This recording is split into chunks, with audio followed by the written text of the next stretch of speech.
அனைவருக்கும் வணக்கம் நண்பர்களே. இன்னைக்கு நம்முடைய பதிவில் தொடர்ந்து எதை பற்றி பார்க்க போகிறோம்னா, காகத்திற்கு உணவு வைப்பதை பற்றி தாங்க. காகத்துக்கு தொடர்ந்து உணவு வைத்து வருவதால் உங்களுக்கு ஏற்படக்கூடிய ஒரு நல்ல மாற்றத்தை நீங்கள் தெரிஞ்சுக்கலாங்க. இந்த வீடியோ உங்களுக்கு பயனுள்ள தகவல்கள் நிறைந்ததாக இருக்கும். அதனால் வீடியோவை ஸ்கிப் பண்ணாமல் பாருங்கள். மறக்காமல் நம்ம சேனலுடைய பெல் பட்டனை கிளிக் பண்ணி சேனலை சப்ஸ்கிரைப் பண்ணிக்கோங்க. லைக் பண்ணுங்கள், ஷேர் பண்ணுங்கள், கமெண்ட் பண்ணுங்கள். வாங்க வீடியோக்குள்ளே போகலாம்.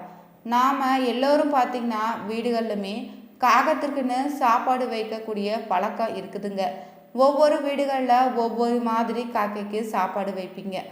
நீங்கள் எப்படி வைத்தாலும் சரிங்க, ஒரு வாயிலாக ஜீவனுடைய பசி ஆச்சினாலே உங்களுக்கு ஒரு புண்ணியத்தை ஏற்படுத்தி கொடுக்குங்க. இருந்தாலும் பார்த்திங்கன்னா நம்முடைய இந்து சாஸ்திரத்தின்படி காக்கைக்கு சாதம் வைப்பது சில வழிமுறைகளை தாங்க நம்முடைய முன்னோர்களும் சொல்லியிருக்காங்க. பின்பற்றும் போது நாம் குடும்பத்தில் இருக்கக்கூடிய எல்லா வித கஷ்டங்களையும் நீங்கி இனி நடக்கக்கூடியது எல்லாமே நல்ல விதமாக மாறுங்க. இன்னும் புண்ணியம் கூட சேர்ந்துடுங்க. காகத்திற்கு சாப்பாடு வைப்பதால் நாம் செய்யும் சின்ன சின்ன தவறுகள் என்ன, அதை எப்படி திருத்தி கொள்ளலான்னு இனி தொடர்ந்து இந்த பதிவில் பார்க்க போகிறோம்.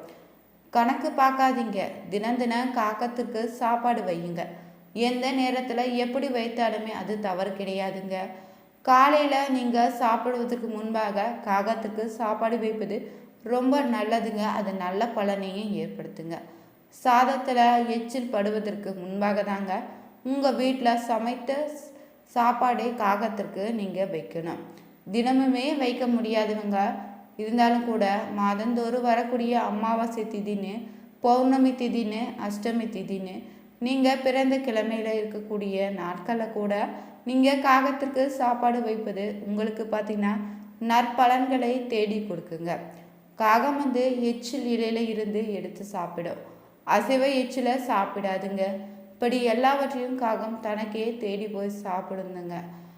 எந்த மாற்று கருத்தும் கிடையாதுங்க. இதில் நீங்கள் சாப்பாடு முடிந்த பிறகு உங்கள் வீட்டில் மீது இருக்கக்கூடிய எச்சிலை கொண்டு போய் உங்கள் கையில் காகத்திற்கு வைக்காதீங்க. அது பாவத்தை ஏற்படுத்துங்க. நாம் சாப்பிட்ட மீத உணவை நாய்களுக்கு வைக்கலாங்க, ஆனால் காகத்திற்கு வைத்திடாதீங்க. நாயை நாம் பைரவராகத்தான் பார்த்தாலுமே நாம் சாப்பிட்ட மீதமுள்ள உணவை நாய்க்கு வைக்கலாங்க. நம்முடைய முன்னோர்களாக பின்பற்றி வந்தவர்கள் குறிப்பிட்டிருக்காங்கங்க. காகத்திற்கு நாம் சமைத்த உணவை தான் வைக்க வேண்டுமோ என்று கேட்டால் நிச்சயம் கிடையாதுங்க. பிஸ்கெட்டு, மிச்சருன்னு வேறு ஏதாவது கூட ஒரு உணவுப் பொருளை கூட நீங்கள் வாங்கி வைத்து தினம் தினமே காலையில் எழுந்தவுடன் அந்த பொருளை நீங்கள் காகத்திற்கு போடும் வழக்கத்தை வச்சுக்கோங்க. காகம் தவிர மற்ற பறவைகள் கூட அதை சாப்பிடும்போது நம்ம குடும்பத்தில் கோடான கோடி தின நன்மைகளும் புண்ணியமும் சேர்ந்து கொண்டே தாங்க இருக்கும். பறவைகள் அதிகாலை 6 மணிக்கு முன்பே எழுந்து இறை தேட, அதே சமயத்தில் நீங்கள் பசியாற்ற உங்கள் கையில் இறை போட்டால் கோடி புண்ணியம் உங்களுக்கு ஏற்படுங்க. காகத்திற்கு தாளிக்காத தயிர் சாதம் வைப்பது ரொம்ப ரொம்ப சிறப்புங்க. ஒரு நல்ல பலனையும் ஏற்படுத்துங்க.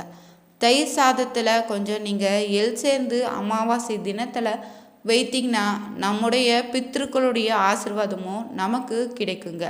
அமாவாசை நாளில் இந்த ஒரு விஷயத்தை நீங்கள் பின்பற்றி செய்து பாருங்கள். ஒரு நல்ல மாற்றம் உங்கள் வாழ்க்கையில் ஏற்படுங்க. காலையில் பார்த்திங்கன்னா உணவு சாப்பிடுவதற்கு முன்னாடி தான் நாம் காகத்திற்கு உணவு வச்சிடுமா. அதற்கான காரணம் என்னென்னு தெரியுமாங்க? காகத்துக்கு ஏன் நாம் உணவளிக்க வேண்டும்னு இனி தெரிஞ்சுக்க போகிறோம். காகம் பார்த்திங்கன்னா சனி பகவானுடைய வாகனமாக இருக்குது. யமலோகத்தில் வாசலை காத்திருக்கக்கூடிய யமனினுடைய தூதுவனாக தான் காகத்தை சொல்வாங்க. நாம் சாப்பிடுவதற்கு முன்னாடியே ஒரு கைப்பிடி உணவை காகத்திற்கு வைத்திடுங்க. இது நம் முன்னோர்கள் கூறியதுங்க. நமது முன்னோர்கள் பார்த்திங்கன்னா ஆத்மா இறந்த பிறகுதாங்க வசித இடத்திற்கு திரும்பி வருமா. அவ்வாறு வரும்போது பார்த்திங்கன்னா காக்கை ரூபத்தில் தாங்க வரும்னு சொல்லுவாங்க. அதனாலே தாங்க காக்கைக்கு சாதம் வைப்பது ஒரு முக்கியமான விஷயமாக பார்க்கப்படுது. தினமுமே செய்ய முடியலைனாலும் அமாவாசை மற்றும் முக்கிய விசேஷ நாட்களில் நீங்கள் முன்னோர்களினுடைய பெயரை சொல்லி அவர்களுக்காக எள்ளும் தண்ணீர் வைத்து படைக்கணும். அப்போதுதாங்க அவர்கள் மனமுமே வயிறும் குளிர்ந்து நமக்கு ஆசி வழங்குவாங்க. அவர்களுடைய ஆசையால் தாங்க நாம் நிம்மதியாக வாழ முடியும். நன்றி செலுத்தும் பொருட்டாக தாங்க நாம் தினசரியும் பார்த்தீங்கன்னா காகத்திற்கு உணவளிக்க வேண்டும்னு சொல்கிறாங்க. காகத்திற்கு உணவளிப்பதால் வீட்டில் பார்த்தீங்கன்னா கணவன் மனைவி பிரச்சனை ஏற்படாமல் அமைதியாக வாழ முடியுமாங்க. காகம் சனீஸ்வர பகவானுடைய வாகனம் என்பதால் தாங்க காகத்திற்கு உணவளிப்பதன் மூலமாக சனீஸ்வரனுடைய கேடு பலன்களை இருந்து விடுபடுவதோடு இறைவனுடைய பரிபூரண கருணையுமே அருளையும் நாம் பெற முடியும். 7.5 சனி நடக்கும்போது பார்த்திங்கன்னா காகத்திற்கு எள் கலந்த சாதம் வைப்பதன் மூலம் 7.5 சனியினுடைய தாக்கம் சற்றே குறையுமாங்க.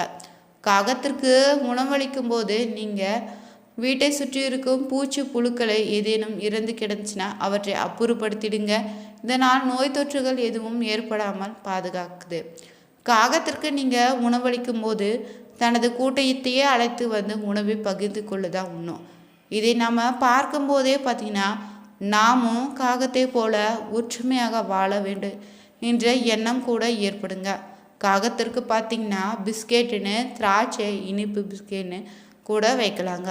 இதனால் குடும்பத்தில் நல்ல அந்யோன்யம் பிறக்குங்க. காகத்துக்கு நீங்கள் சாதம் வடித்திங்கன்னா முதல் சோறு வைத்து சிறப்புங்க. சாப்பிட்டு கொண்டு இருக்கும்போது காகம் கரைஞ்சினா எச்சல் சாதத்தை எடுத்து சென்று வைக்காதீங்க. கையை கழுவி கொண்டு தாங்க புதிய சாதத்தை காகத்திற்கு வைக்கணுங்க. முன்னோர்களுக்கு திதி தர்ப்பணம் தர முடியாதவங்க தினந்தோறும் நீங்கள் காகத்திற்கு உணவு வைத்து வந்தீங்கன்னா ஒரு நல்ல மாற்றத்தையும் நற்பலன்களையும் பெற முடியுங்க. காகத்திற்குன்னு உணவளிப்பது பார்த்திங்கன்னா சிலருடைய பழக்கமாகவே மாறிடுச்சு. ஒரு சிலர் பார்த்திங்கன்னா தினமுமே காகத்திற்கு உணவு வைத்துட்டு தான் சாப்பிடுவீங்க. இன்னும் சிலர் பார்த்திங்கன்னா வெள்ளி செவ்வாய்ன்னு சனிக்கிழமையில் காகத்திற்கு உணவு வைப்பீங்க. பெரும்பாலான வீடுகளில் பார்த்திங்கன்னா விசேஷங்களின் போது தாங்க காகத்திற்கு உணவு வைத்துட்டு தான் சாப்பிடுவீங்க. ஆனால் காகத்திற்கு உணவு அளிப்பதால் பாவம் வரக்கூடும்னு ஒரு கருத்து இருக்குதுங்க. அது என்னன்னா காகத்திற்கு குறிப்பிட்ட 2 உணவுகளை மட்டும் வைக்காதீங்க. காக்கை பார்த்திங்கன்னா சனி பகவானுடைய வாகனம். அது மட்டும் இல்லைங்க, காகம்தாங்க யம தர்மருக்கு பிடித்தமான வாகனமும். யமலோகத்தில் வாசல காகம் இருப்பதாக ஐதீகத்தில் சொல்லியிருக்காங்க. காகம் மனிதர்களுடன் எளிதாக பழகும் தன்மை கொண்டதாக சொல்ல இருக்குது. ஆன்மீகத்திலுமே காகத்துக்கு தனி இடம் இருக்குதுங்க. காகத்திற்கு உணவு வைப்பதன் முக்கிய காரணம் பார்த்திங்கன்னா நமது முன்னோர்களுடைய காக்கை வடிவத்தில் தான் உள்ளார்னு சாஸ்திரங்களில் கூறியிருக்குது. விபத்துக்கள் அசம்பாவிதங்கள்னே முன்ஜென்ம பாவங்கள்னே காக்கைக்கு உணவளிப்பதால் தடுக்கப்படுதுங்க. வீட்டு ஜன்னல் மற்றும் வாசலில் காகம் கரைஞ்சினா வீட்டில் லட்சுமி கடாச்சா வந்தடைவதாக சொல்லப்படுது. காகம் கரைந்தா வீட்டுக்குள்ள விருந்தினர்கள் வருவாங்கன்னு நல்ல செய்தி வரப்போதுன்னு தான் சொல்லுவாங்க. காகம் பார்த்திங்கன்னா ஒருபோதுமே அசைவ உணவுகளை வைக்காதீங்க. மாமிசம் சாப்பிடக்கூடிய பறவைகள் இருந்தாலும் கூட நம் கைகளால் மாமிச உணவை வைக்கக்கூடாதான். எச்சில் பட்டத்தையோ இல்லைன்னா பழைய உணவையோ காகத்திற்கு வைக்காதீங்க. நாம் காகத்திற்குன்னு உணவு வைக்கும்போது பார்த்திங்கன்னா மறக்காமல் ஒரு குறிப்பிட்ட உணவை வைக்கணுமா. அது என்னன்னா அன்றைய நாளில் என்னன்னா சனிக்கிழமை சனி பயிற்சி நடக்கக்கூடிய நாள் சனீஸ்வர பகவானின் வாகனமாக திகழ்வதால் காகத்தை மறமாமல் நாம் இந்த உணவை கண்டிப்பான முறையில் காகத்திற்கு வைத்து வழிபடணுங்க. கருப்பு எள் கலந்த தயிர் சாதத்தை தான் மற்றும் வாழைக்காய் வைத்து வழிபடணும். இப்படி நம்ம வழிபடுவதன் மூலம் பார்த்திங்கன்னா சனீஸ்வரனுடைய பரிபூரண அருளை பெற முடியுங்க. வாழ்க்கையில் இருக்கக்கூடிய எந்தவித தடைகளும் ஏற்படாதுங்க. நன்மைகள் மட்டும்தான் நமக்கு உண்டாகுங்க. எவ்வளவு உணவுகளை செய்தாலும் பார்த்திங்கன்னா தனியாக காக்கைக்கு வைக்க வேண்டும் என்பதற்காக இந்த குறிப்பிட்ட உணவை செய்து காக்கைக்கு வைத்த பின்னர் வீட்டில் இருக்கக்கூடிய அனைவரும் முன்ன சனீஸ்வர பகவானுடைய அருளோ முன்னோர்களுடைய ஆசையும் நமக்கு பரிபூர்ணமாக கிடைக்குங்க. சனிக்கிழமைகளை காகத்திற்கு சாப்பாடு வைப்பதன் மூலம் பார்த்திங்கன்னா பல நன்மைகள் உண்டாகுங்க.